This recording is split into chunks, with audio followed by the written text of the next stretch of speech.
Yo, what's up, bro? What's up? Welcome everybody to the two-man power trip, the Black Man Starting the Nerd Lifestyle. I'm Nicholas, Mr. Go with the Flow, And I'm the man with the plan, Maurice. and we're back with another edition of the Blerd By Nature Podcast. What's up? What's up? What's up?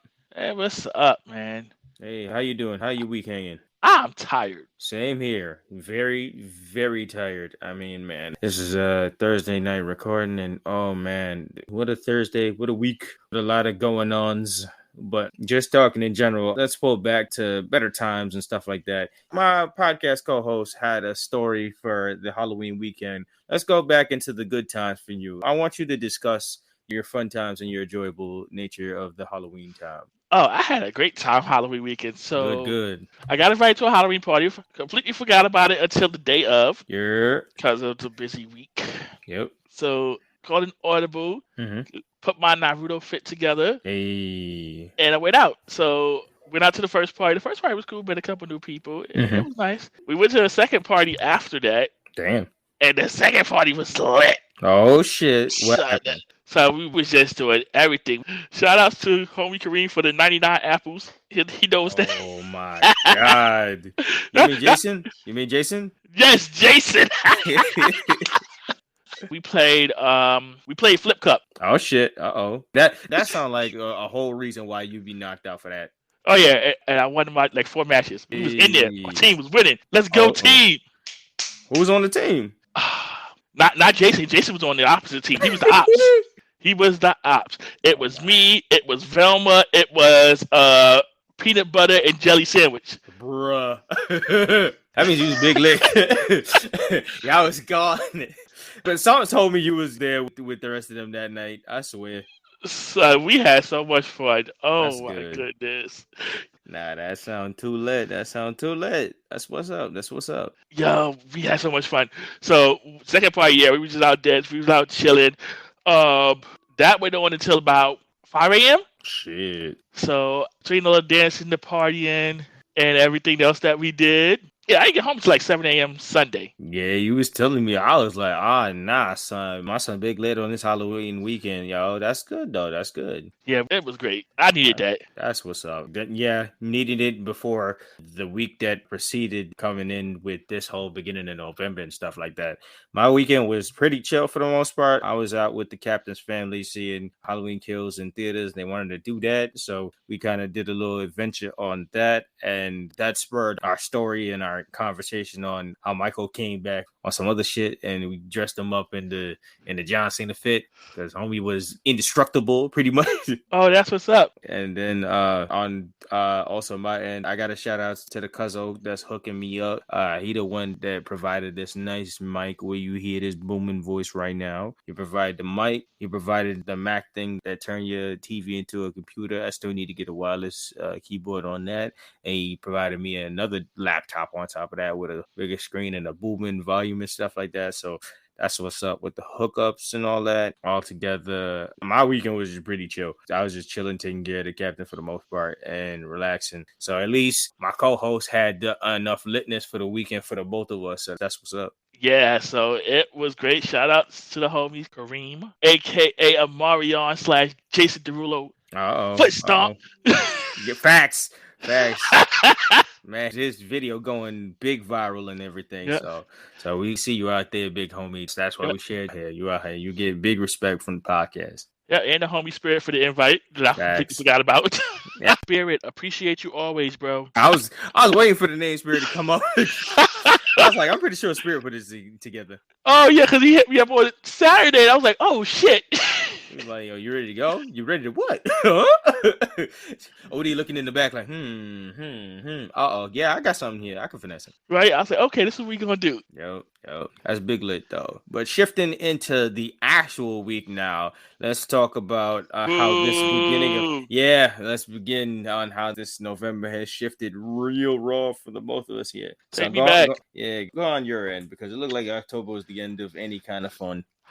So work sucks because my director is out this week, and then my coworker went out on Wednesday. Yeah. So it's just me and my other coworker, and my other coworker's handling the day-to-day stuff, and I have a whole bunch of projects on my plate ongoing as it was. So since big boss and my team leaders out, I had to make sure that all of the other projects that they're working on stay on track. Oh, So it's just been lots of meetings. yeah, a lot of stress, a lot of movements. And if you know me, I hate meetings. Oh yeah. Especially Zoom meetings. Oh, and on top of that, meetings that could have been just a message along and just wasting your time. Yes, and I have one nuisance in particular that's in all of these meetings, and she makes a 10-minute meeting turn into a 40-minute meeting. Oh no, not those kind of people.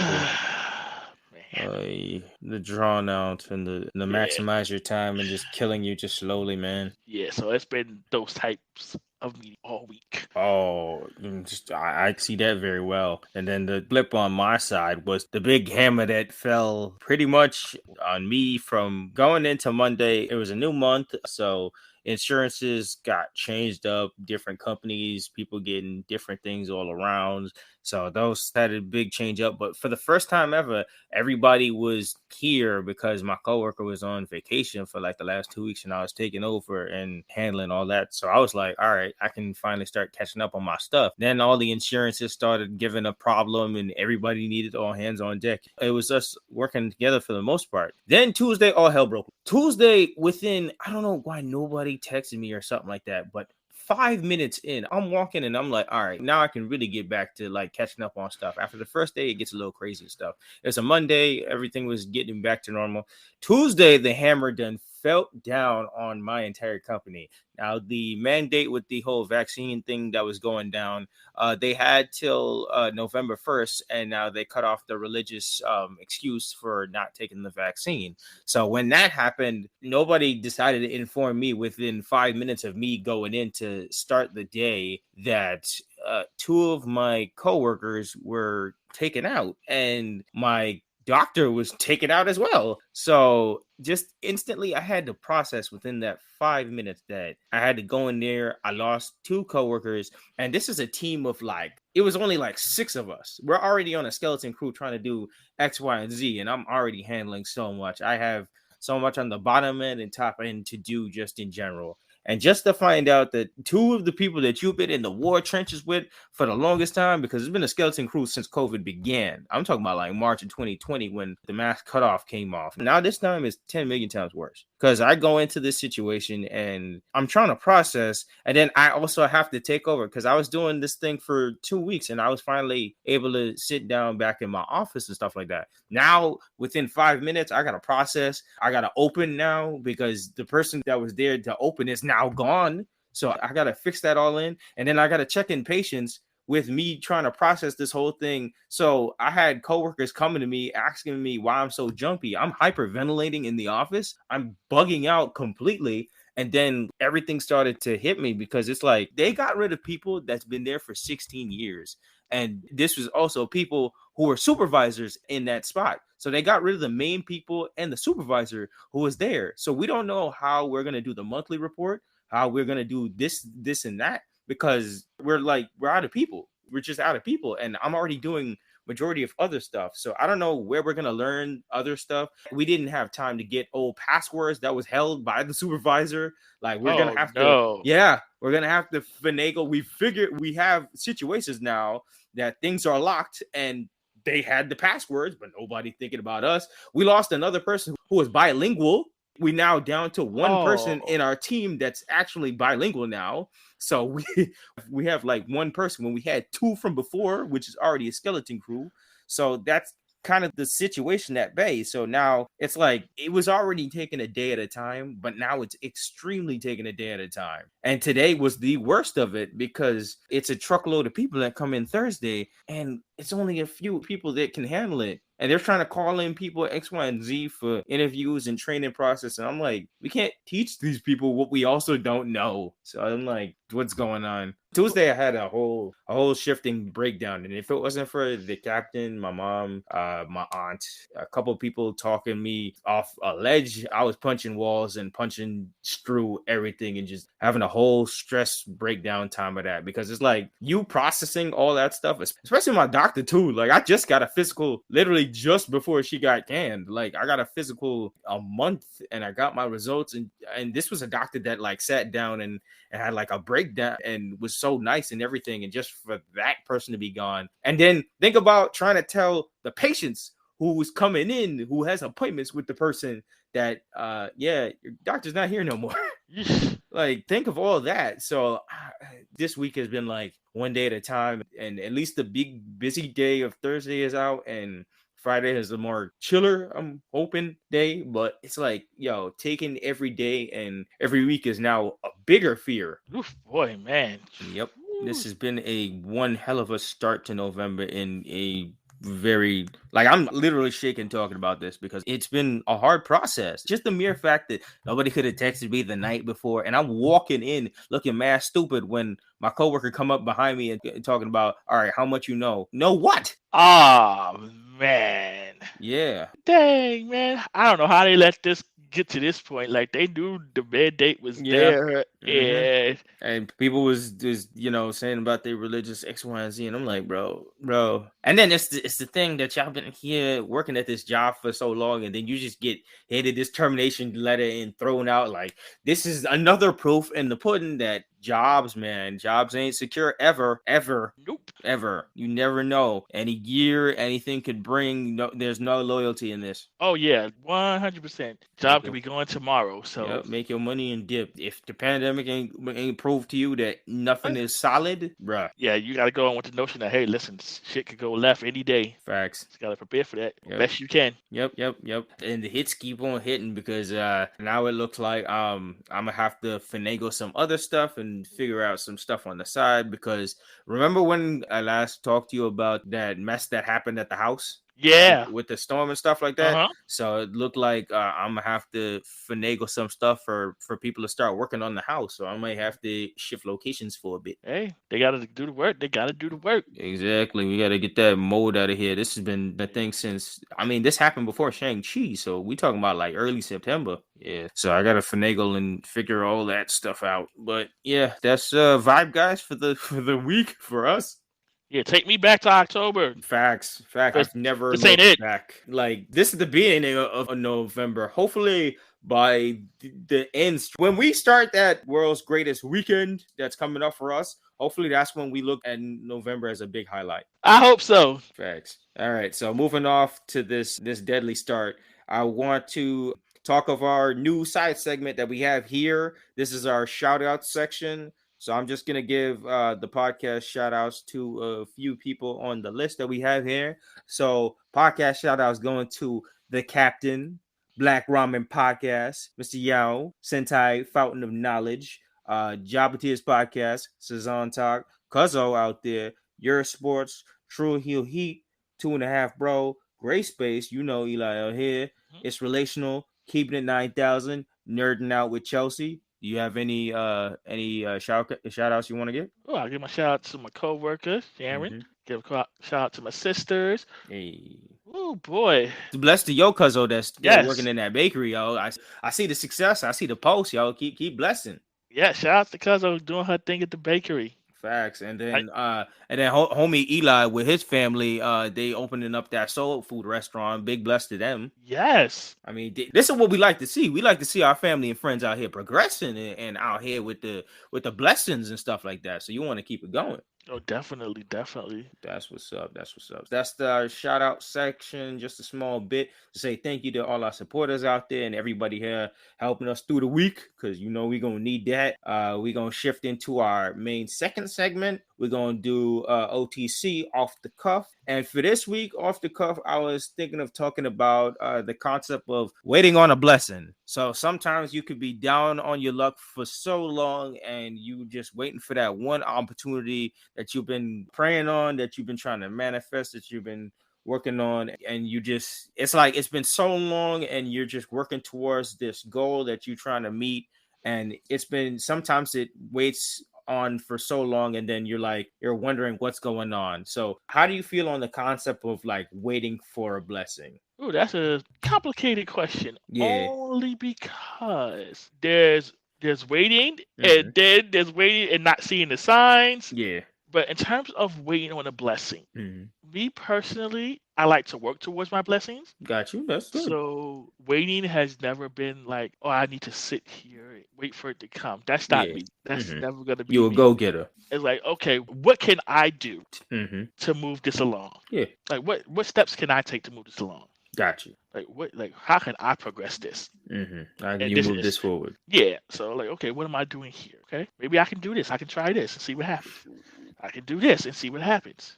Then Yep. maybe this will point me into the direction I need to be going, so I can order move this way. Yeah, you can work towards that path. Yeah. So I guess for me, it's just more of working towards it, Mm-hmm. or trying to figure out what I need to, what I should be doing to That's good. get to where I would like to be in terms of receiving that. Mm-hmm. And like I said, sometimes it'll just hit you. Yeah, it sounds like your approach is more aggressive as you're going to go get it and you work towards it, which is a good approach to have. And like I said, if you're not going the right way, sometimes it'll knock you upside the head. Sometimes Oh, it's yeah. subtle. Sometimes it's not so subtle. The world, the universe, God, whatever you look towards, I mean, it'll open up towards you when you least expect it sometime. Yeah, 'cause sometimes it can be an epic fail. You're like, oh, okay, maybe I shouldn't have been doing that. Okay, let Yep. me go try this. Shift left, go right. Shift right, go left. The concept with me is, I mean, the same as you. It's a go-getter mentality you work towards and try to build along to a path. I mean, sometimes you can do all things in the world and things don't open up to you until, like we said, you least expect it. But at the same time, you kind of work towards what you have. You spend time doing as much as you can. You pray on it. You try to manifest. You look at positivity. You think of positive thoughts. You try to help whatever you can and just trying to grab at what you need and just have that time where you trying to grow into the middle to be ready for them blessings. Yeah, exactly. So work towards it. Mm-hmm. Work towards it, get ready, get your mindset ready, get everything kind of focused in to receive what the world is soon to be putting out to you possibly, or what you're working for, what you grabbed and have seen for the long time to really be focused on. Yeah, work and do your best to put yourself in a position to receive the blessing you're looking for. Definitely, 100%. Hit the nail on the head with that one. Good on my podcast co-host here right there. Yeah, so I think that sums it up. Yeah. All right. So that's it for Off the Cuff this week.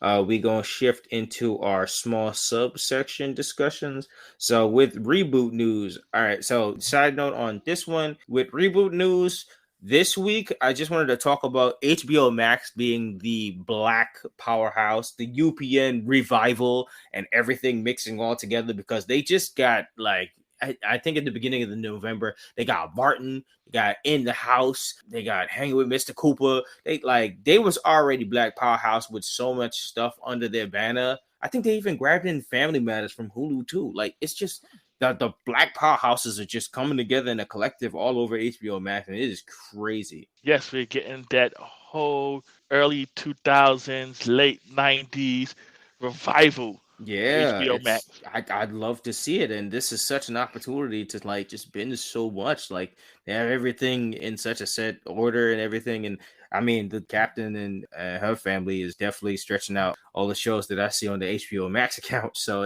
it's lit, man. It's lit. It's beautiful to see. So that's what's up. I respect. I'm sitting here and I'm like, yo, this is legit. When I legit saw Martin, I was like, oh no, y'all got it. Y'all got it. For years, people have been running after Martin.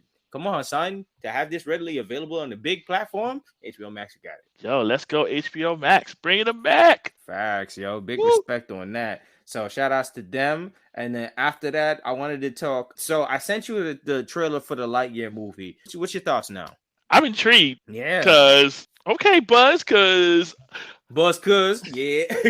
Lightyear. Yeah, I wave like, yeah, we see you. Right, man. Yo, these details is crazy. But now everybody's fighting back. I don't know if you've seen the discussion because everybody talking about the Star Command old TV show. Yes. Already had a backstory, so they're kind of shifting that, I guess. Or I don't know where it falls under all the canon. I guess we might have to review it because, yeah, I was going to bring that up. We're going to have to talk about Buzz Lightyear Star Command. Oh, that's definitely going to be in a comfy couch. I'm going to put that on the list right now. But that sounds very interested to have a retrospect on it because I remember the show growing up, but I don't remember like the starting foundations of the show and stuff like that. So going back into the first few episodes should be interesting with that. Yeah, because I was thinking about that as I was watching the trailer. I was like, wait, didn't Buzz already have some sort of backstory? A lot of people on on Twitter was talking about that. So I'm like, how they go? I like, it's like the 4400 all over again, man. Like, just the detail. It's like what I remember of Star Command was always his space adventures and when he was already out there. So I'm so interested to find out, like, the way how they're going about this. It feels like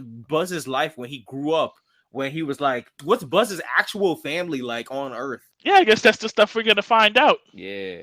Oh, definitely. It's gonna be good content there. So I'm interested. Everything looks epic about this stuff. So I don't know. Disney putting the product and everything behind it. So I'm here for that for sure.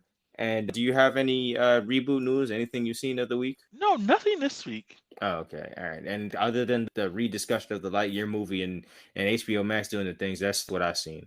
So shifting into stock news, the only news report I have on really stock was that I was seeing that new coins were on the rise towards the end of October. I think people was creating something called Squid Coin off of Squid Games. Oh, And no. that was on the rise as it was making money. But I also heard that it was one of those faux coins that people was buying into because the name value, and it was raising in price, but nobody could sell it. So that was the problem. So everybody was raising the price and stuff like that, but they wasn't getting money off it. Yeah, that's wild. Like, Squid Coin, no, let's not do that. Exactly. That's what I mean. You're only gonna hit as far as the popularity, and after that, that's gonna drop. And we know that too well with Dogecoin. Elon definitely stay nuking stuff. I'm pretty sure Elon's the reason why shit fell down again after that whole discussion on his wealth and talking about give me the plan for how we gonna feed all these people so I can spend like 2% of my worth to feed the world. For real, I'm like, call their bluff. Like, listen, give me a plan. Yeah, I mean, he called the bluff, but it definitely dropped off. Every time my son opened up his mouth to start talking on this shit, man, he started killing us. Mm-hmm. Yeah, you see the money start to go down and stuff start to shift. So, I mean, I guess we got to do what we got to do. But homie be hurting the pockets. Always hurting the pocket. Facts, man. I don't know, man. I still stand where I think on bad decisions of all time, I think SNL was still one of his bad decisions of all time. Yo, man, I wish he would have never waited on there. That ass, man. Imagine how much Dodge and Sheba would have been at right now if he didn't. I try not to think about it, man. Facts, man. We could have been, this podcast could have been on big form. We could have been sitting on racks. Damn you, Elon Musk. Damn you, Elon Musk. Facts. But away from cursing on Mr. Musk. Shut up. And his funk. Shut up next time. Funking the hell out of the rest of our money. It's time. We're going to shift into the good gears. It's time for the main event. The main event segment of this week. Third segment out here. For the first time, for the out there viewers, y'all gonna hear A Shot of Kurosake. That's Black Man Sake. That's out here. We talking the talk, the anime talk. This week, we're gonna be doing anime reviews. And this is an anime of recent time. It definitely came out during the pandemic times. It is God of High School. Episode 1 and 2 will be covering. So I'm going to start off in some history talk on God of High School. Now, this anime ran from July of 2020 to September of 2020 with 13 episodes under Studio Mappa, licensed by Crunchyroll and Viz Media. It's still going from Webtoons perspective. So its origins lied within Webtoons and manhwa, which is Korean manga pretty much in general in comparison. It's been running from 2011 from Sunghoo Park. This is one of the first collabs to bring webtoons to anime, originally connected through Crunchy. Beforehand, they was bringing in a couple of animes. Beforehand, I think Tower of God had its section of anime first, and then after that then came God of High School, which if we're going back far enough, you could see me and the homies at Savage Squad up in my college. We was waiting for this anime to be announced, to be dropped, trailers like for years, and they dropped the trailer like a couple of years back, but it faked us out and we only found out that it was like a mobile video game. But now after this got like birthed and everything, we was so hyped for this to drop, and the fandom was going off, and we was ready because we thought this was going to be a new age for people to come in and enjoy some fights and all this other stuff. So it was definitely a lot of hype behind it. This is streaming on HBO Max, so if you want to watch, all episodes are in sub and dub on HBO Max to enjoy. This follows 3 fighters in high school joining a tournament that looks to grant the winners wants and desires. All right, so with that, that's my fast facts on that. And we're going to step into episode 1 on our notes. So episode 1 is entitled Setup/Stand-Up. All right, man, listen. All right. So the way this episode starts is we get some people on the beach. Yep. Actually, even before that, I mean, even be more specific, we start off with the symbol of showing that this is a Crunchyroll original. Like when we go and talk about Crunchyroll sponsoring this anime, they gonna let you know that Crunchyroll sponsored this anime. They slapped their logo all over the motherfucker. They said Crunchyroll original, Crunchyroll this, Crunchyroll that, crunchy. Not so cheap plug. Fact. So back on the island and on the beach, we see the guy. That's not labeled under Crunchy. No Crunchy advertisement, no Crunchy banners. They ain't got none of the Crunchy planes flying around anywhere. So at this point, bro, listen. Listen, after the intro and all of that, I was half expecting it, but yeah. So we then see a guy on the phone, and he's talking to someone named Mr. Park. Yeah. So he tells Mr. Park that he's calling him in regards to a bill that Mr. Park submitted to the National Assembly. Now, he tells Mr. Park that he is putting him in a sticky situation. Yeah, he talking about money and news articles or some dirt sheet shits. Like, he's trying to put him into a certain situation, all right. Yeah, he's like, yeah, we're in a pickle if you understand my meaning. Moolah. But the way he's saying it, this dude is real nonchalant for someone that's supposedly in a pickle. Oh, big facts. So then we hear Mr. Park, and he's asking the guy on the phone, how much do you want? And the guy on the phone is like, don't play naive. We're well past that by now. And he says, you and I are going to have a nice heart-to-heart in the prosecutor's office. Oh, word? Oh, you think you got me like that? And he goes on to say, don't worry, I'll put that funding to good use. Scout's honor. Bye-bye now. Gotcha. And he hangs up. Okay, so another guy on the island, we'll call him Guy 2. Yeah. He says that he'll splash it all over the front page. Corruption and sex scandals. Yeah, slap. All that big news. He's like, it's a hell of a double feature. Ruling party leader Moojin Park's dark side exposed. They're ready to leak all his information. His hopes to be prime minister crash back to Earth. And he says back to the other guy, he's like, sounds good, right? So we done found out Mr. Park is a high-up political figure. Oh, yeah, we find all information about Mr. Park. Number one is basically saying that Mr. Park has gotten too big for his britches. Yep. And he's like, whether Mr. Park likes it or not, he's about to find out who really runs this country. Shoot. Oh, big talk. And then so here comes guy number 3. Well, I figure his luck's run out now that he's picked a fight with you, sir. And here comes guy number 1 talking about that idiot didn't stand a chance. Yeah, all them people chilling on their island and they're like, ha, let's take drinks. We got this fool. Yep, looks like some old corrupt rich mofos doing pretty much effed up stuff. Yep. So the lady that's there, giving out the drinks and attending them on the island, she looks up and she see all the birds leaving. Oh yeah, suddenly the weather changes and birds flying off and the sky turns dark and the wind picks up. I'm like, oh well, this can't be good. Nope. So some clouds or some mist start surrounding the island. And then we see something coming from above. We have no idea what it is. Heading towards the island. The guys scream. And as that's happening, the next thing is we see a hand smash at a table. Yup. And the hand is Mr. Park's hand. Mr. Park. I don't know what Mr. Park did, but it looked like he laid down the law. Now, Mr. Park asked a lady who I'm assuming is the secretary, what's our progress? And she says negotiation with all agencies is complete. We'll release the info to the press in 2 hours. And everything is going as planned. My son ready. So Mr. Park says, all right, then let's begin. Our time has finally come. Time for what, homie? Yeah, facts. We don't know what's about to press down, but homie obviously got the power or something. Then we see a mural, and then we see on Mr. Park's palm, there's a cross. Now, the next thing we see is a helicopter flying towards the island, and the pilot says, what in the world? Yep. And what we see on the whole island is a palm-shaped handprint with an X. Yep, just like Mr. Park. So I'm like, oh, that's what he's talking about. Oh, he got those mofos. Oh, he got the power. Woo! I'm scared of you. Oh, yeah, facts. And right after that, we shift right into the intro. And let's talk about this intro. Man, I don't know. They picked out some new age fire music, jazzy, upbeat, visuals was fire. Like, yo, everything about this was a go. Like, they preparing this beforehand. I don't know. They was in the studio cooking this one up, but this was This was flames. This was all the flames. Oh yeah, this is a bop. Big bop. Like, I don't know, man. They was in the studio working on this, and they get everything. They get an A+ for that. Yep. Them in there. I'll be your contradiction. Yeah, that shit was fire. That shit, yeah, that's on repeat. Honestly, I need to put that on my Spotify. Listen, I was watching the intro, and I swore for a hot second that one of the fighters was Korra. Yes, the one, the big muscly one. Yes! I tell you, every one of our podcasts connects up, I swear. Because there's just a universe of things that just keep following shit. Korra wanted so much violence, she went to somewhere else.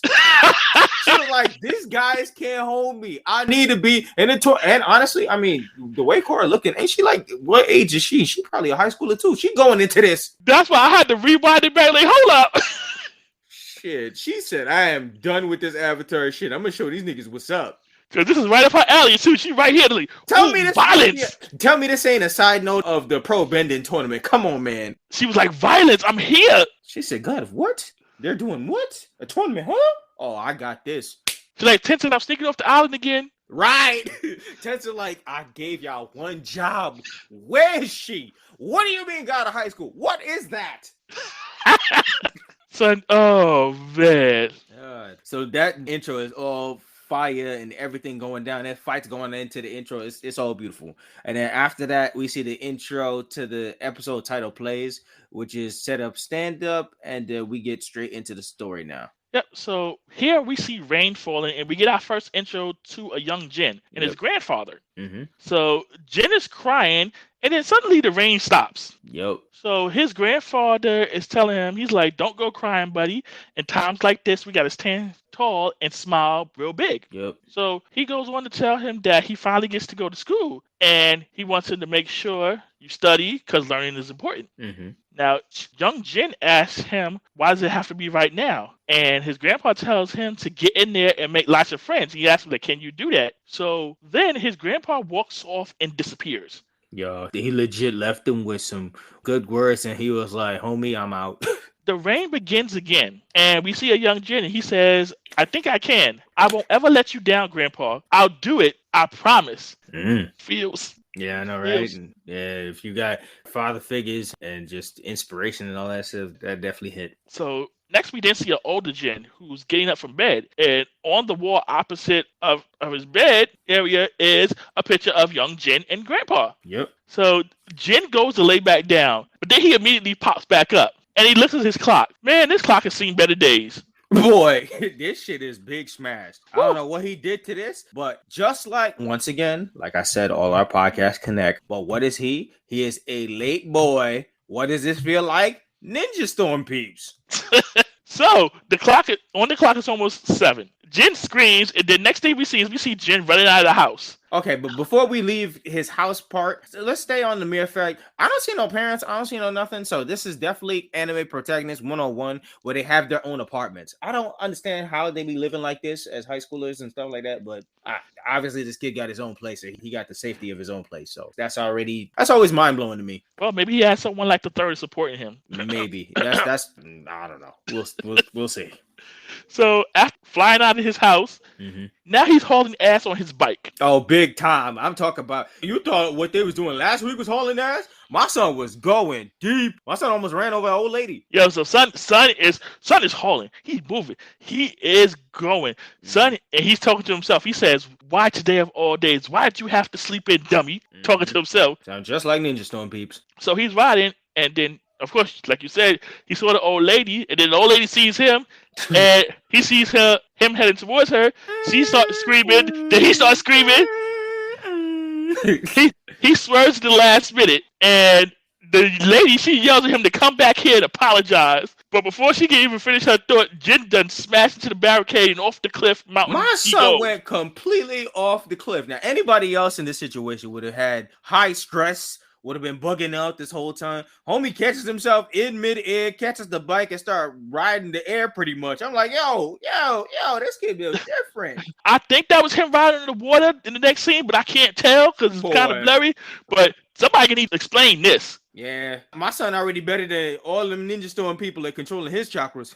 Right? He out here waterbending or doing something. I don't know. Well, they need to explain. Hold on. He airbended, he waterbended, and he riding on the ground. He looking pretty good to me. He looking better than the Slackers of last week. They need to explain who his trainer was and get him over to the people at the Ninja Storm. Cause hold on. Yeah, because Sensei should have been watching this video. Sensei would have been like, nah, I ain't need none of y'all. He the one true ranger. We don't need 3. We got 1. This is fine. So the next scene we get is an announcement playing in town saying today our country begins gearing up for that highly anticipated event. Students competing in the All Styles Martial Arts Tournament, the God of High School. And they tell us that city preliminaries will be held at the Korg Arena. Yeah, and it's going to be live and streaming out here. Yeah, so we didn't see some kids watching the same promotional video on their phones on the train. And we also see some kids watching it in a coffee shop called Moonbucks. And I guess this is popular because everybody talking about it, everybody watching it. Oh, yeah. This is a big shift to the country and everybody around because it's like one of them big Amber or news alerts that just hits everybody's phone and everybody's paying attention to it. Zordon would like this. Oh, yo, son, I'm telling you, we're merging everything together here because, man, shit, let them be known. So next we see a guy working in a convenience store and we get our first look in our intro to Han. Yeah. So Han is talking to him, who I'm assuming is his manager, and he's telling him that he better clock out. And the manager says it's that time already.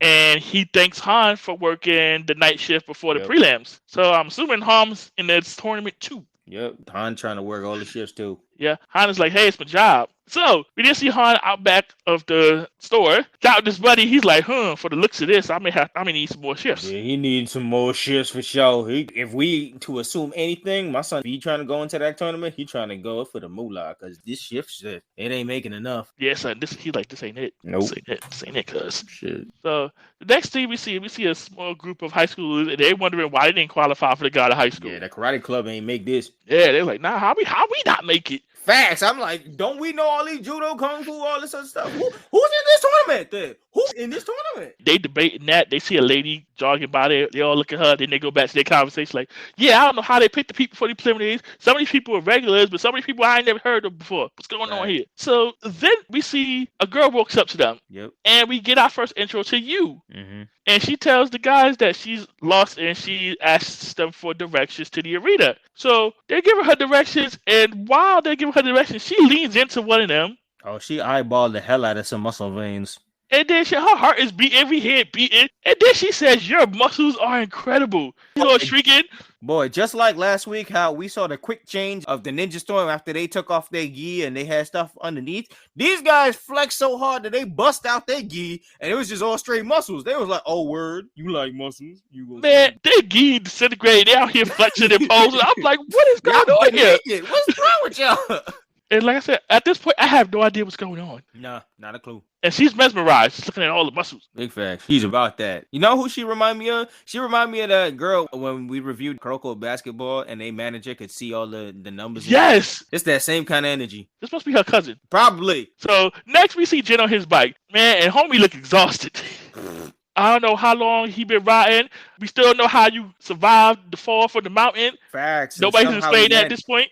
Yeah, and his bike don't look broke, so he landed some kind of safe. Yeah, so we don't know how you miraculously managed to survive. Yeah, you different. Anyway, so he's talking about he hopes that the arena has food stalls. He's like, keep it together, man. Talking about rice balls and noodles. So now, as he's doing that, we see someone on a motorcycle zip by, and he has something in his hand. Now, Jin yells at him to watch where he's going. So we did see the old lady from earlier, and she says to stop him, give that back. And then we get a whole backstory of the lady. My son processed this entire shit in his head about the sick family member and needing money for the surgery and shit like that. I was like, this shit happened so fast. I was like, wait, what? What happened? We have no idea if the story is true. That's what I'm saying. I feel like he fabricated this whole shit in 2.5 to process seeing somebody get robbed, running away, and thinking in your hope, because he wasn't talking to this person just now. So you're thinking, oh, she need this money for surgery. Little Timmy about to die. Little Timmy need open heart surgery. That was the last her funds. She took all that out of the bank just to pay for little Timmy, only for this man to rob her. That's why I'm like, yo, where did this story come from? But anyway, he is motivated by this story. Oh, facts. He's big heated. So wow, son is like, all right, doing the bike is like, yeah, this was easy. This was an easy one. He instantly went from tired and hungry, and he was like, nah, fuck that. I'm down to chase this robber now. Yep. So in the background, the guy, he hears Jen, hey, stop! You get up! You bring your butt back here, thief! And while that's going down, some dude is rapping on live stream. Yeah, and they zip past him. That's getting covered all over the TVs now. Homie must be big famous. I don't know who this rapper is or what he rapping about, but homie rapping on live stream and he catches everything and everybody's seeing this shit go down now. Now, mind you, before they zip by, son Jen is telling dude the whole story or while he's on his bike. He's like, hey, give that lady's purse back so she can pay the surgery for Lady Timmy or he'll die. Thanks. It's like, you want that on your head? He like, huh? What the hell? What are you talking about? Yeah, thief is he all confused. He's like, what the who the hell are you? I'm getting the hell out of here. Facts. So then we get the action soon. Jen over here flipping over his bike and his bike. Jen is busting some Dustin style BMX stuff from last. Yo, Dustin would have seen that shit and be jealous. There's way too connections in this beginning. Yeah. So Jen on his bike manages to catch up with the motorcycle. He jumps on the motorcycle with the guy. He bites the guy. Yep. So then they both see a truck and they both scream, and Jen miraculously somehow jumps back onto his bike. Which how is it still moving? I do not understand. Nuts. This is a magic bike. This is some Sabrina the Teenage Witch freaking broomstick bike. So the robber heads up the high road and he laughs and Jen said, ha ha, I win. And Jen's talking about, oh yeah, make it interesting. So Jen uses a truck ramp to pole vault himself up to the upper level. Nigga, who are you? And me, I'm like, what the fuck? Facts. Now he's at the same level as the robber. He tells the robber to pull over. He tells the robber that you're done. Pull over, thief. So here, at this point, we see you, who is still enamored with the muscles. Still.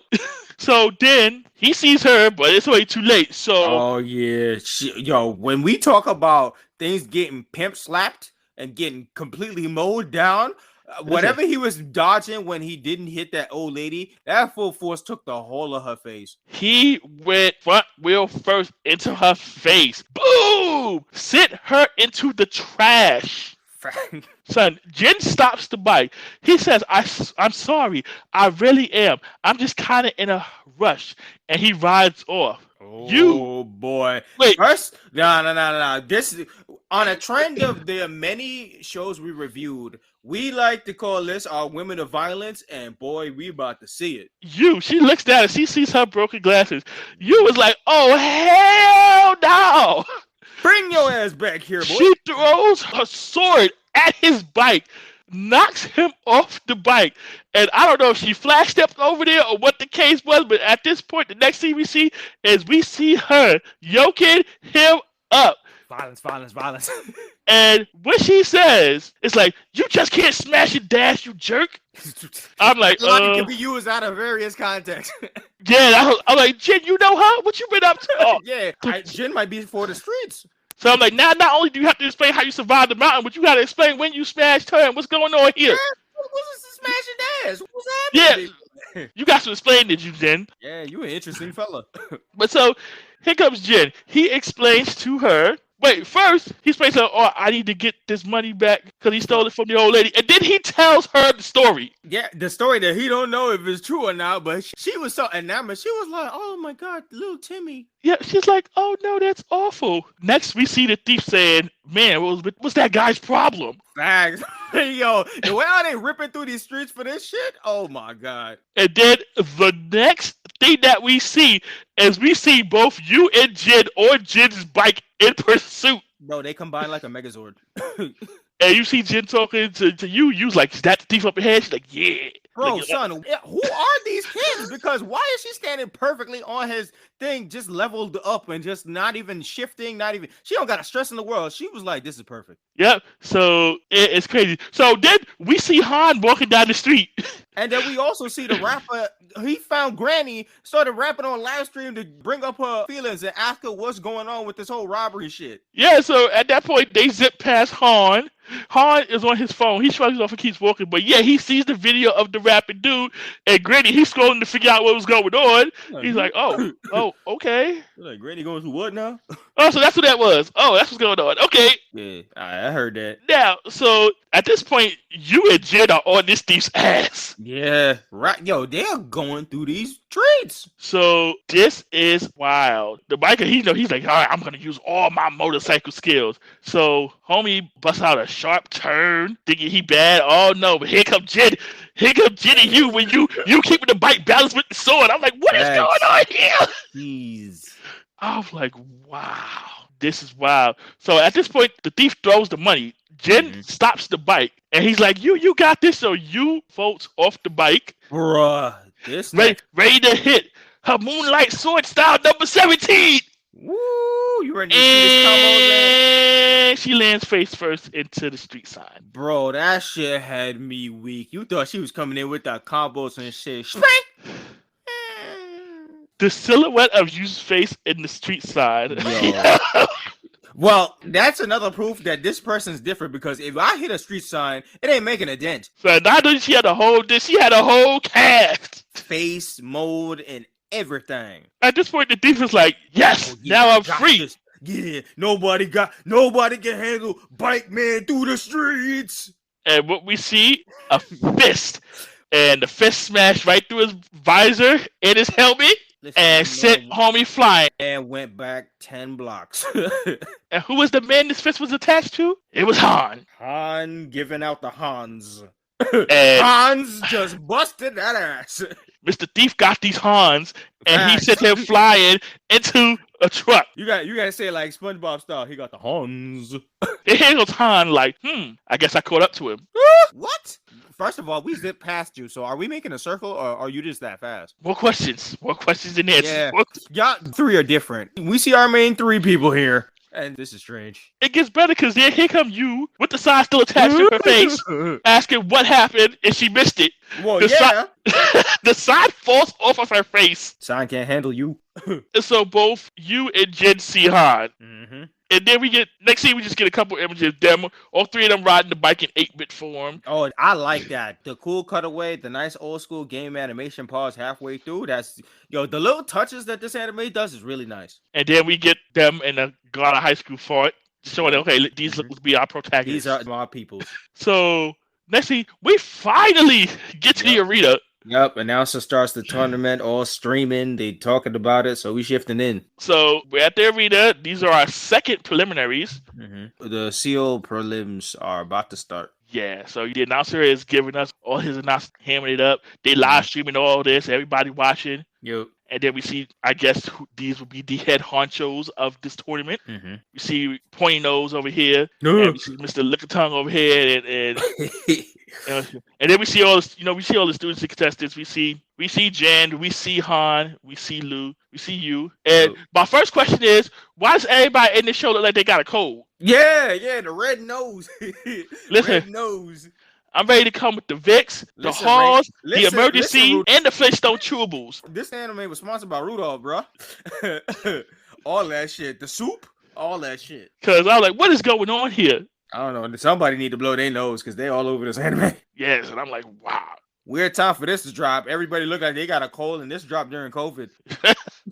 So they announced to do his thing. They're getting ready for the tournament. We finally get introductions. Shit. So Jen introduced himself to Han. They both introduced themselves to you. Getting full names and everything. Yeah, like we here. Yep. We are here. And in the midst of this, the announcer is announcing that all styles are open in the fights. No limit, knockout only or give up, no DQ.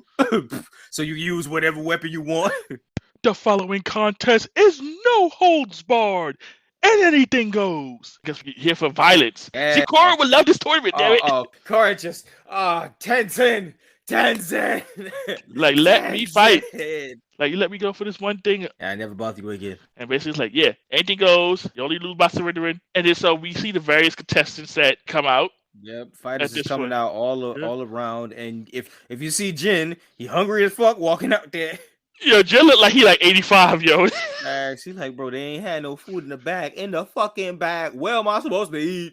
He's like, no food stands. Oh. Like, how? This big ass arena and all this shit? They got it all over Comic-Con and shit. They got food vendors and everything. I can't buy nothing from nothing. He's like, I chased down a whole robber. You tell me I ain't got no food stand? Yeah, man. Where my live stream for help? Where my black man rapping for me? Like, this the bullshit. Where my in the arms of an angel? Where me? Come on, man. And so then they're telling us now. Quinchino is telling us about the fancy bracelets that they have on. Which, by the way, when they describe this sounds ultra fucking wild. When they said, when you came into the tournament, we stabbed you with the nanotech. I'm like, these are high schoolers. Did everybody sign a consent form? Did parents sign a consent? Y'all got nanotech in these bodies and shit? Like, that's it? What? Parents too? Like, I don't know, bro. What's going on? Y'all stabbing these high schoolers with nanotech technology just to be a part of. I guess it's all in the contract they signed, because this is wild. But it says their vitals through nanotech and will heal them after. So you can beat the shit out of anybody you want as far as you want. Because the first real adults we've really seen, for the most part, has been these upper echelon people. Yeah, and the corrupt politicians and whatnot. Yeah, we ain't see no aunties, no grandma. We only see one grandma. Well, one grandma, a grandpa that disappeared. Yeah, so I was like, what's going on here? Yeah, interesting. And so they're just giving us the rules of the tournament. Yep. Royal Rumble style. And then Pochino was like, okay, we're gonna begin. And the crowd's confused. Yeah, they was like, we gonna start like this? How we gonna, we not even gonna like mince up the tournament? Like, what we doing here? Yeah, the crowd's confused, the competitors confused. It's like, we ain't got no brackets, what's going on? Yeah. So as any fight or any commencement were to ever start, two dudes start yelling at each other, and homies starting to realize power levels out here. They level is on the bracelet, apparently, and they start scoping each other out, and everybody's trying to take part of whoever's weaker. So two dudes start, and everybody realize, I guess we can start throwing hands then. Like, it's a battle royale. Oh, yep. Okay, that's what we doing. And yet, what's beef? Let's go. Yep. Combo start. I'm seeing a whole bunch of judo punches, kicks, bat swings, whole ass stunners. Like, oh my god. Yeah, then everybody, all the competitors start catching on. It's like, oh, this what we doing? Oh yeah, you come in, hold this. Yeah, especially those who was trying to find weak people. They said, yo, get your ass over here. Yeah, they're like, come get some. We got weapons, we got fists and feet flying. Facts. Seriously, big credit to the girl who popping the gum and hitting Stone Cold Stunners out here. Yeah, yo, I love her. She is my favorite because her style is literally wrestling, and she busting ass with moves, rock bottoms and shit. Like, yo, give credit to her. Yes, we gonna give all the credit to her because she was out here doing it. Bless. If there was a highlight part of someone who I want to follow their story, is that person right there. Yeah, yo, the fact that she was stuttering people. She did hit it Stone Cold style. Boom in the belly, drop on the neck. Yeah, and we see Han taking out like 4 people at once. Oh yeah, Han. We see you with her sword, like, okay, clearing the field, and then we got some niggas having the balls to go jump Jin, and that was a big mistake. Nah, Jin was about that action. He's like, let's go. They said these niggas is weak. Come get at him. Oh my god. He's like, I'm already hungry. Let's go. I'm already pissed off because I'm hungry. Let's go. Now, after Jin cleared the field of the scrubs, he said something that now confused me, because now this is wondering what's going on, or we need backstory to understand what's going on. Because he said something about wanting a rematch with the blonde guy, one of the executives up there. Oh, and I'm thinking in my head, what rematch? Y'all fought? What's going on? That's what it looks like. It looks like they got some history. They got some history. What was the smoke? Yeah, I'm like, I want to know too, because he's like, yeah, you up there. I see you, homie. I mean, the way how we've been seeing Jin throughout this whole episode, he kind of powerful. So if he wanted a rematch, which sounds like he lost to said blonde guy, that nigga up there must be strong too. Mm-hmm. So Jin like, come down here. Why you up there? Shit, talk about the smoke. And all the board members are watching. I mean, if that blonde guy got the smoke, he a part of this organization, then I mean, these niggas all got hands. They must all have hands. Yeah. And then we see a latecomer. Yeah. Oh boy, this latecomer showed up with all kinds of gusto. He's like, yeah, I'm here. My striped sweater. Yeah. Yeah, he came in straight from jail. Hard Rock Knocks. Right? He's like, yeah, I just did a bid. What's good? Facts, yo. They told me about this tournament. Hold on. They said Chain Gang could be allowed, so I'm up in here. Son on his Orange Cassidy. Facts. Ain't using no arms right now. Goes in and smokes folks. Just stepping off dude's head. I'm like, yo. This guy different. Like, who are you? Bro. I don't know who you is, but you came in here with a different level, boy. And then you goes to attack with her sword. Son is just dodging. Facts. My son blocked the sword with the toesies. With his toes. He blocked it with his toes. And now he has the sword at this point in his toes, in between his big toe and his other toe. Shit, my nigga knows the emphasis on mitosis. Son, then you brought out the hands and the feet. Facts. Or so we thought. Shit. And in the midst of him blocking you and all that other shit, here comes Jin coming out of nowhere and pantses him. Wait, but before that, he's like, to you, he's like, I like you. I'm going to ask you out on a date. Facts. Trying to get something with the smoke. Son out here fighting, but now he out here trying to bag too. My son doing all types of stuff. And you ain't with it. No, not at all. And then, this disrespectful ass Jin. Listen, Jin pantses him, but the boxes he wears is actually hilarious because he turns around and all you see is the elephant trunk. Now, listen, this nigga was wearing this shit in jail, so I know this nigga was a different nigga. But he was wearing clean elephant trunk boxes because he turned around and all you hear is the sound of the elephant as you see Jin like right faced up with his groin. And when you hear the elephant sound, boy. I made it know this because the back of one of them, that looked like Cone from Bleach. Oh, my word. And I'm like, yeah. This is so wild. Honestly, the drawings, I was cracking up. Because they look like Rukia's drawings. Oh, my God. But yeah, like you said, he turns around. I'm like, first you a little disrespectful shit, Jin. What the fuck? Facts. And like you said, then we see the elephant. I'm like, you know what? Y'all wild. So somehow he flashed up and pulled his pants back up. I don't know how he did it. My son just shimmied and that shit just popped up. So now him and Jin is scrapping. He knocked Jin. He knocked Jin, but homie peeped what was going on from afar, and he was like, yo, Jin's really fast. Because if you look at his foot, there's a big blemish on it from a strike. So Jin was fast enough to hit him while getting the blow of that and getting sent back. So he hit him and took the sword. Yeah, which, I mean, yo, who is this kid? I don't know, boy. Jin was like, oh, you going all out? All right. Shit. So we doing?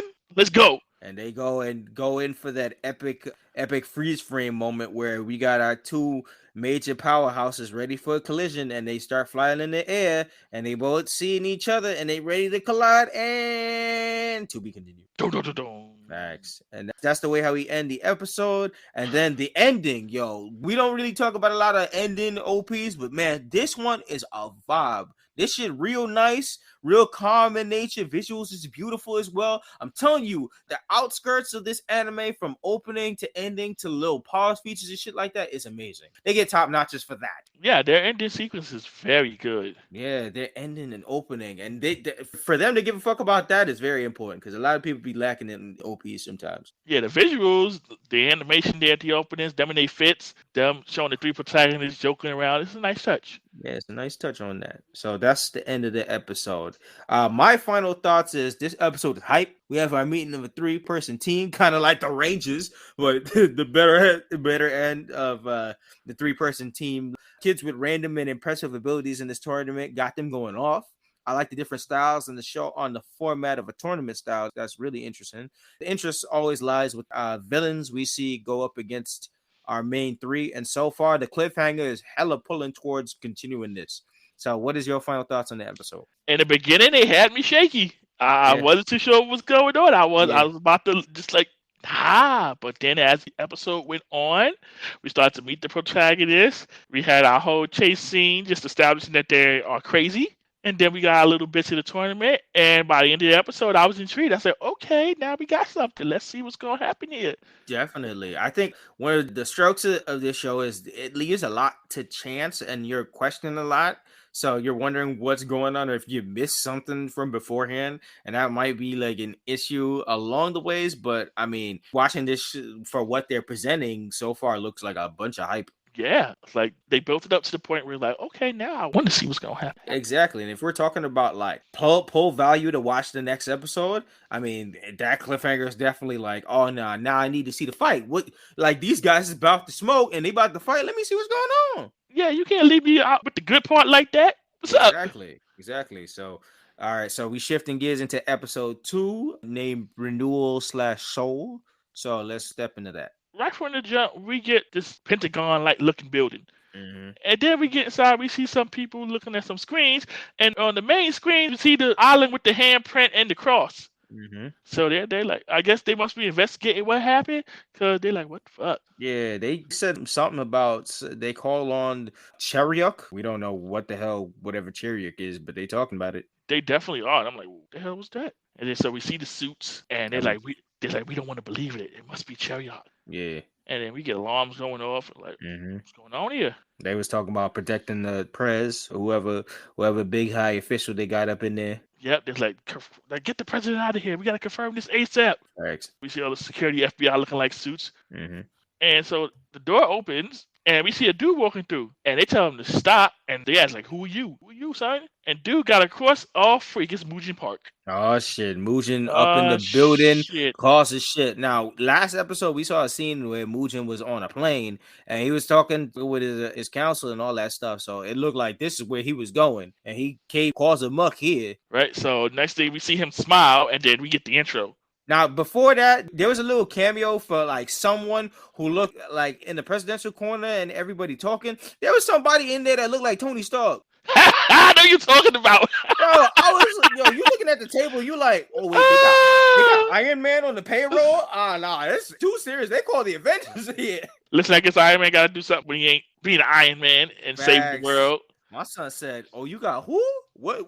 Apparently, after they got rid of Thanos, they trying to handle this shit called Cheriok." Yo, yes, and I was like, "Oh, Mr. Parker, like, what are you doing here, sir?" Tony snapped himself into a different universe. Tony was looking like, "Oh shit." I don't know what we dealing with now. Shit, I need to get suited up. Right? It's like, like my suit all the way over there. I don't know if I got enough time to get into it. Facts. These niggas look fast. So that was just a side note that I picked up on that debriefing room. But yeah, we got the intro, and boy, it hit again. It hit again. It hit every time. Yeah, man, the intro was fire. Yep. And then we got the title of the episode coming to renewal/soul, and then we go straight into the episode again. Yes, my urge to sing the episode. Sing along. Right. I was like, no, you're recording. Damn it. Right. Now that we put this shit back out in the network, we're not trying to get call-ups. Yeah, yes. We're trying to get the people to stay. We don't want them to run away. Yeah, we're trying to get this money too on the low. Commercial. So then plug. Give us the plug. Anchor, we're looking at you. Send us the commercials. Oh man! So we're back at the tournament, and we just see the higher ups. They're talking about the tournament. We finally see some bracket. Yeah, because it has seemed like this Royal Rumble that we was about to get into done finished. So they started breaking the brackets down and shit like that. You're like, wait. I feel cheated. What happened?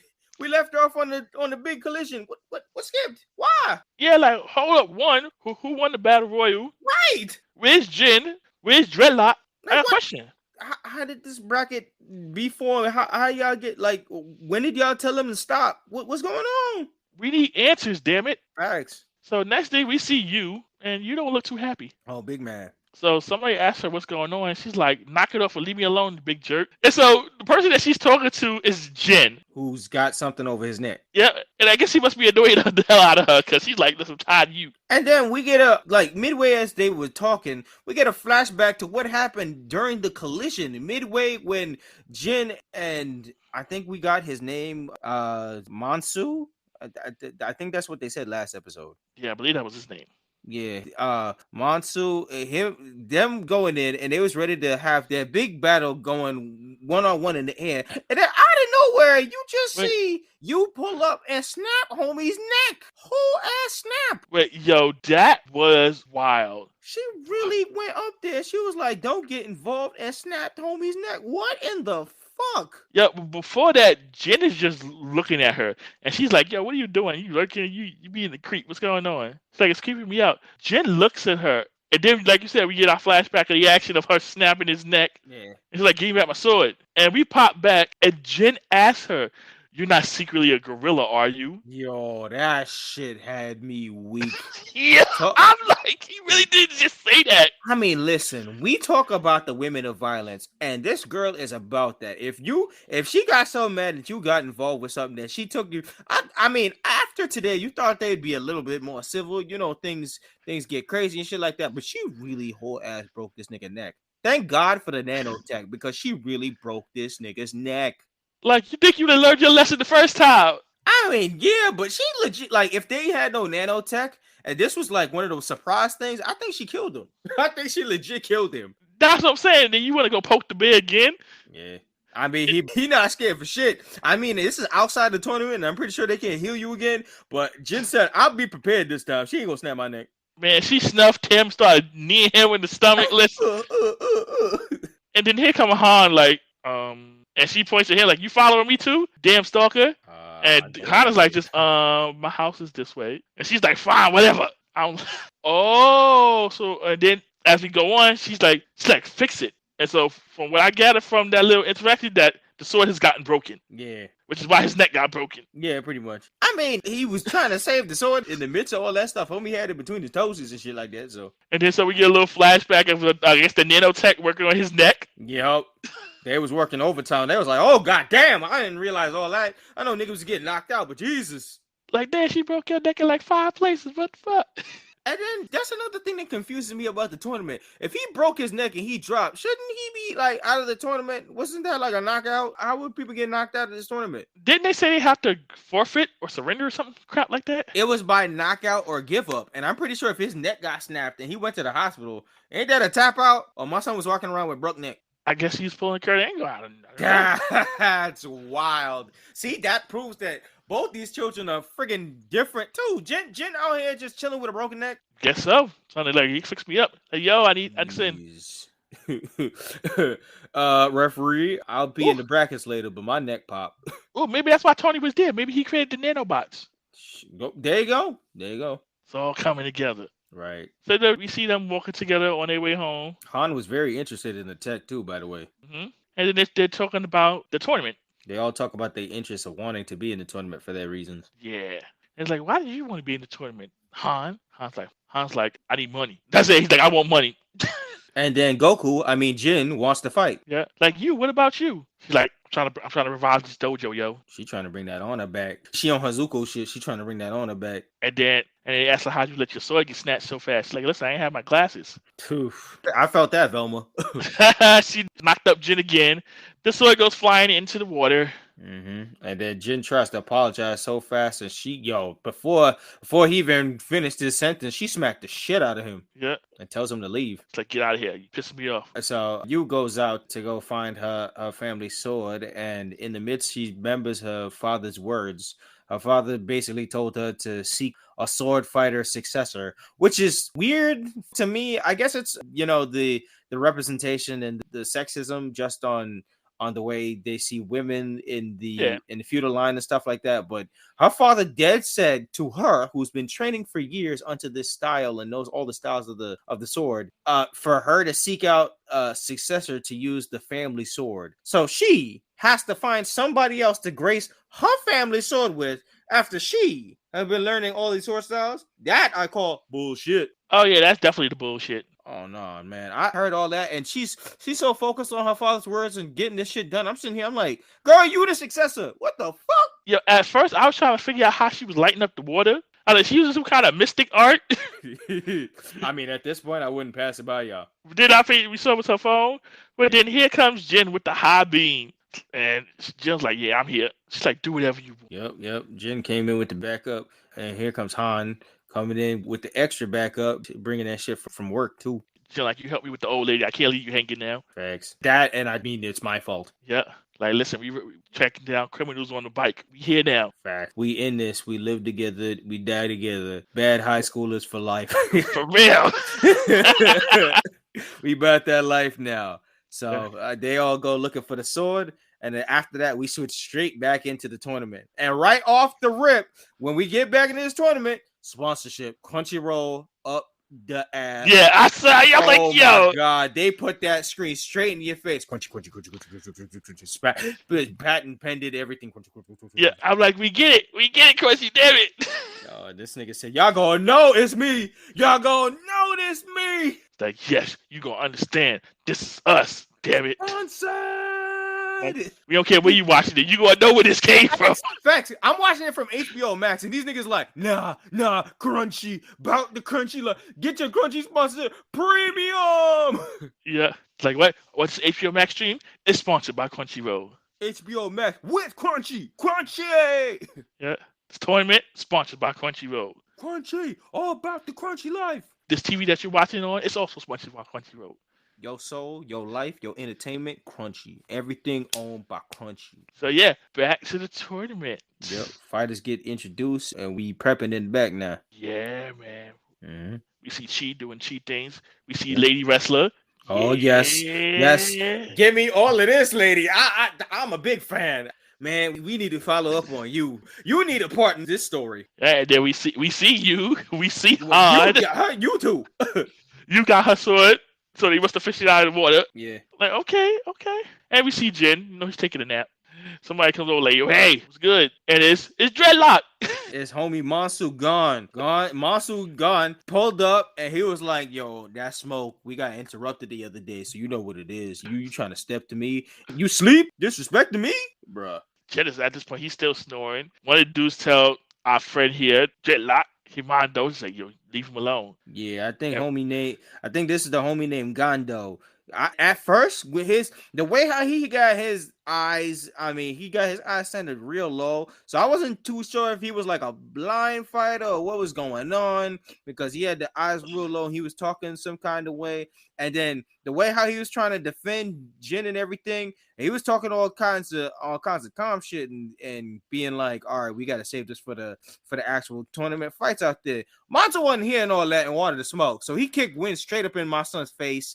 And he almost caught son slipping, and the blood started draining out of him. And you was like, "Oh nah, this is wild." He's like, "Never let your guard down." I'm like, "Okay." Yeah, homie Jin. You wasn't seeing it until you realized it, but Jin, in the quick ways of waking up and saving this nigga's whole life, he elevated him so he dodged the kick. So Monta was definitely ready to take off Gondo's whole ass head, and he was just there blocking. And then we get pointy nose. Attention, participants. Facts. You mean Doofenshmirtz? Mm-hmm. And we get some nice little graphic shading animation here. Yep. We get Monsoon in the photo with his multiple pairs of underwear, which I don't understand, but it's here.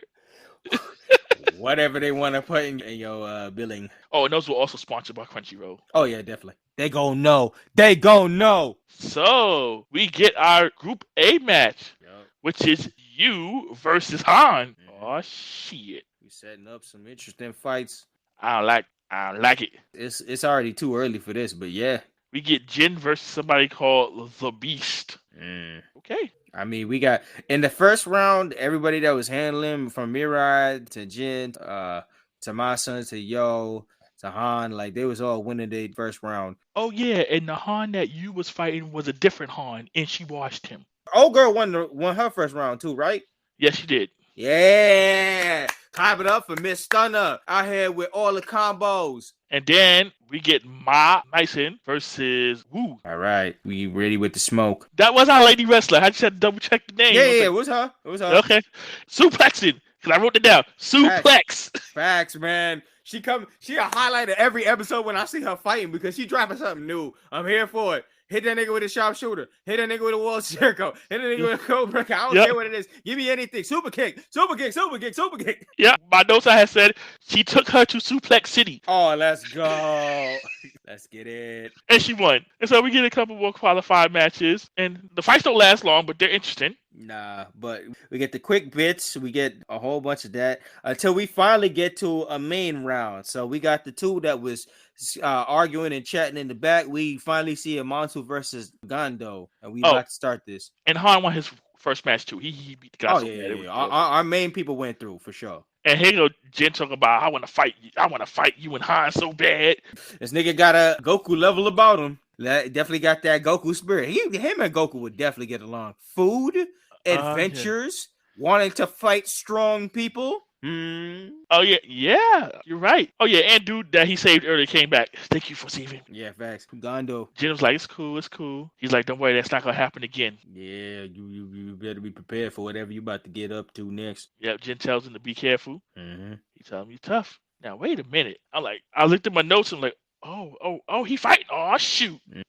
Oh, it's on. He fighting Monsu next, so we about to go Monsu next. Woo. So we got Monsu versus Gondo. We getting the start. We getting a full account of this one. So they telling us you either get knocked out of the ring or you get sent out for 20 seconds, and that'll be done. No holding back. Wait, we have rules? That's apparently what they said now. Right when they was about to scrap, they gave him the 20-second knockout if you out the ring or you get knocked out in the ring. I like, what happened to the weapons and the no rules and the They are hardcore flipping stuff? on their own shit. We're getting these rules late in the game. Like, what's going on? Like, what you mean I can't use this trash can? So we get into action. Yep. All right, Get into action. We start getting dizzy with it. So Gondo goes in with the early combos. Gondo, the way how he was shouting the moves and shit, he reminded me of Hakufu from Jackie Chan Adventures. My son was calling all kinds of crane kick and mountain jumps lion with the monkey paw. And the crowd is stunned. This is where this anime shines. This is fight scenes.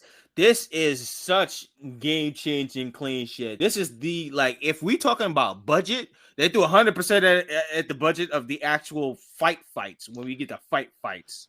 Listen, as much as Crunchyroll has advertised this thing, they better have showed up. They get their money's worth out of this moment right here. Studio Map, I see you out here. They said the check cleared. Bam, bam, bam. And yeah, because these scenes is crispy. Whew. Yeah, Mansu starts to bounce back, still holding back the arms, but he finally releases one of the arms to block. Yeah, I was like, oh, we got an arm. Oh, shoot. Yup, it's getting crazy. So Mansu get crazy with the combos, and he starts dragging homie. He gets in with one hand and start bang, bang, bang, bang, bang, start solidly whipping the ass. And the crowd says, so what's he using is street style out of the northern Taekwondo. So people are saying this is that hard knock life type of the northern style to the Taekwondo. So Mansu just busting that ass right now. Mansu destroying Gondo. He's like hood style, form number 4. Facts. All types of hands with that one. The mere fact the homie has this one hand and just beating the bricks off of him. He just using 2 feet in one hand and the other one chilling for now. And he just dragging him. He got him by his head, just dragging him through the streets. And then Mansu just continues to bust that ass. And then Gondo starts charging his piece.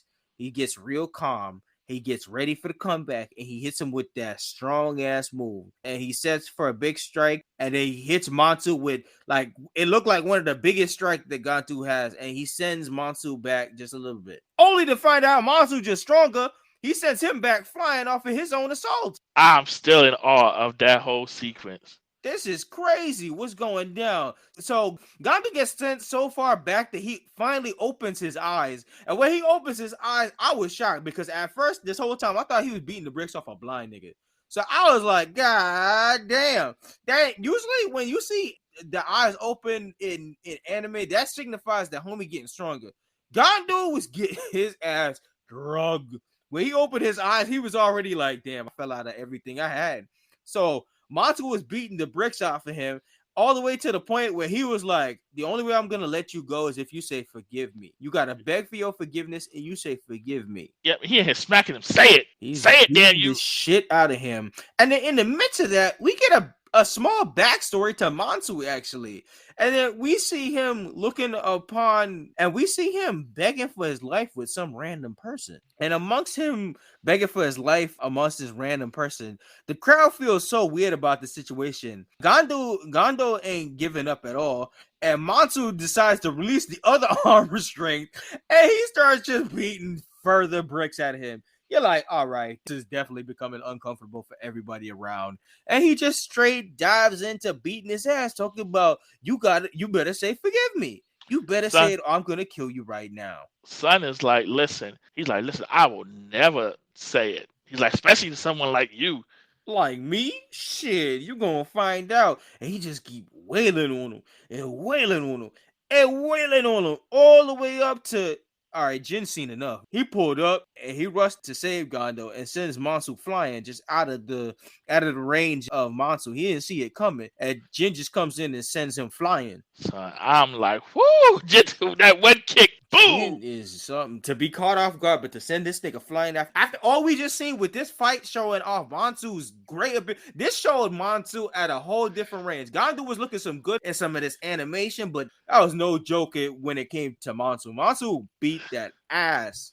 And then here go Jin talking about, I didn't hit him that hard. Facts. But, I mean, the officials came down. They was like, all right, hold up. You can't be doing that. Nobody said I quit. Nobody said nothing. So this match is still going on. So you got 4 officials around Jin holding him back like a box. Mind you, Honey, you trying to figure out how the hell Jin just get out of here so fast. Facts. They looking around. They was like, oh shit. This is just like when I was running out of the haunted house and I was wondering how can you pass me. I was like, or when we was in the line and I turned around and I was trying to find out. I was like, what?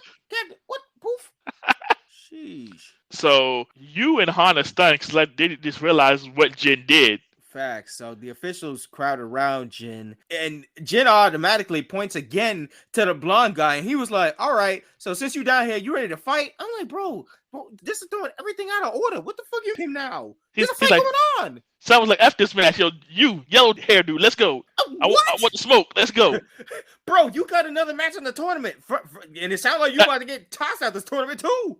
He's like, yo, F that match. Yellow hair dude, I want you. Let's go. Bro, what is going on? What is this history behind you and yellow dude? And the mere fact that they gave backstory to other stuff and not give backstory to this makes it ultra curious. He said, Blondie, I want the smoke. Shit. So before anything gets handled with that, Matsu gets up out of the rubble and there's some black, dark, purple, every kind of darkness color running out of this motherfucker. And he said he's ready for a real challenge. More his black story starts to play out with him and his master, apparently, and the master calling him weak and leaving him behind, saying he's not good enough to harness this kind of power. And Matsu gets like every bit of his backstory, starts sending this dark wave to strike at the arena, and it attacks all throughout. And the tournament officials are trying to block the energy going through straight through because it's like it's hitting the arena and then it goes straight towards the crowd and everything all shaking up and shit. They're trying to block. They're trying. They are trying their best. Yep. To deflect the energy.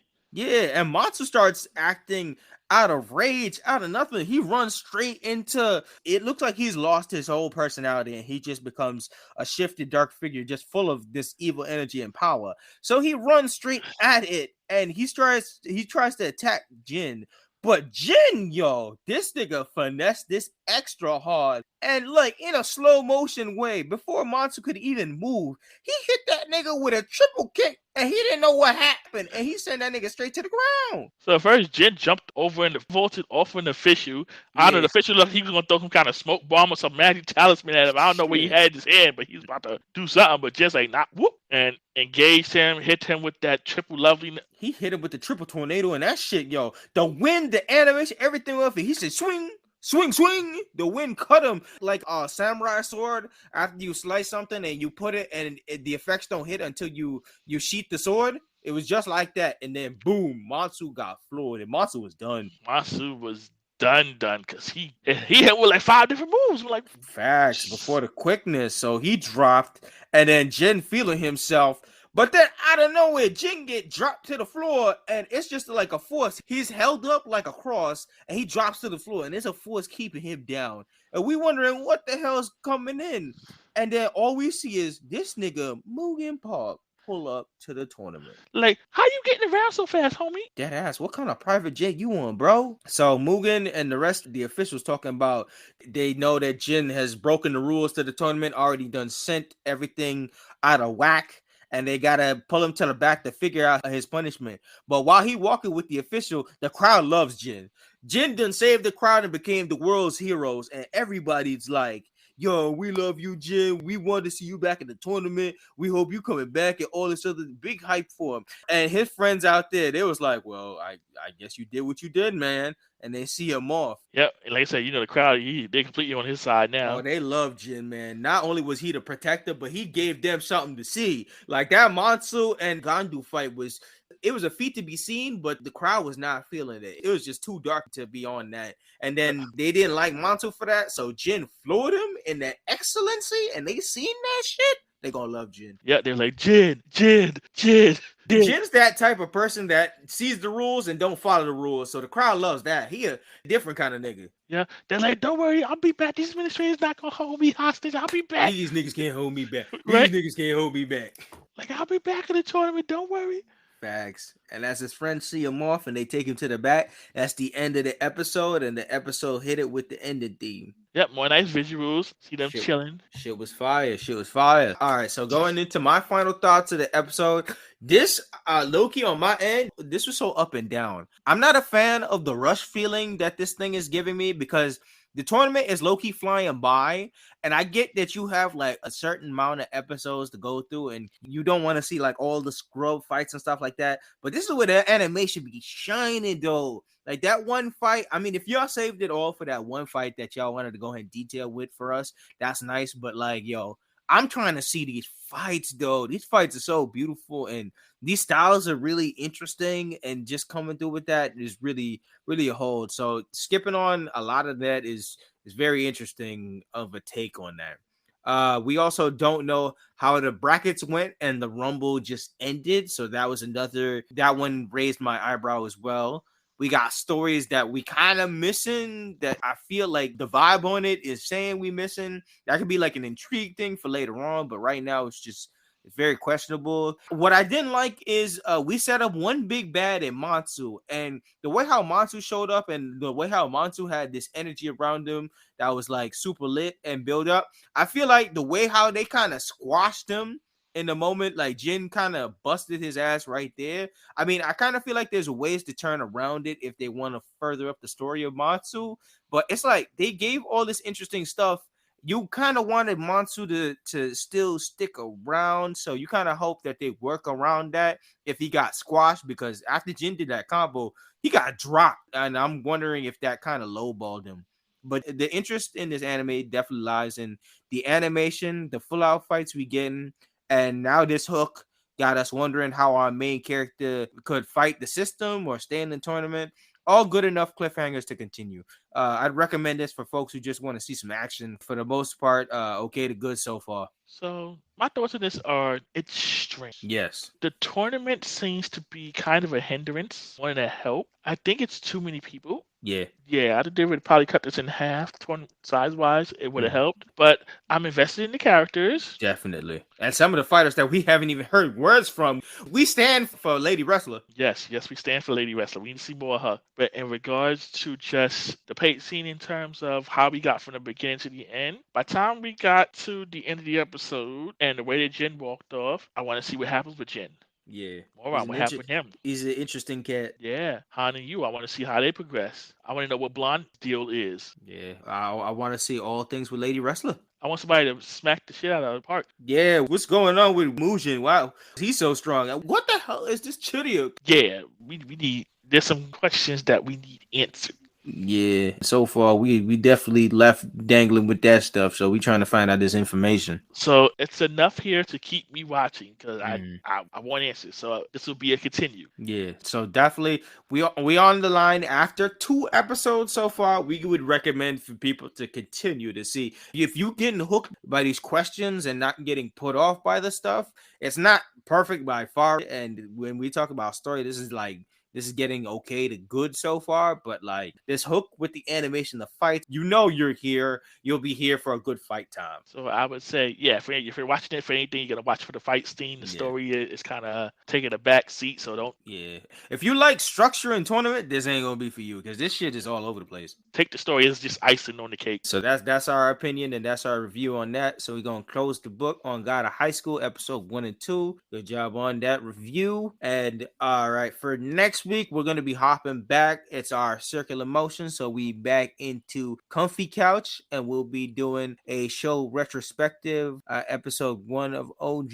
and the reboot of the show, the 4400. Now this is the original. OG is on Netflix and reboot is through the CW, so we'll figure out our watching pattern on all that. And this is definitely something near and dear to my podcast co-host Hart, as we've spoken on it before in reboot news news. We're gonna be touching back on the 4400. Yeah, this should be interesting. Definitely, This should definitely. be very, very interesting. Very interesting indeed. Especially, I definitely want to hear your mindset going into the new era as well. Especially you being a fan of the old era. Yes, I've been waiting until we got to this point. Yeah, same here. You were the reason I put this on the list because your interest of it made me interested of it. So I'm ready to take my notes and chop it up with you. Yeah, so you'll be hearing a lot from me in this episode. Oh, definitely. It's gonna be him definitely taking full commands, and my notes will be on the rank. So I'm definitely ready with that. Yes, I'm ready. Definitely, my son, big ready, yo. So on that note, if you got any comments, questions, or concerns that you want to send to us, we have an email set up, blerdbynature@gmail.com.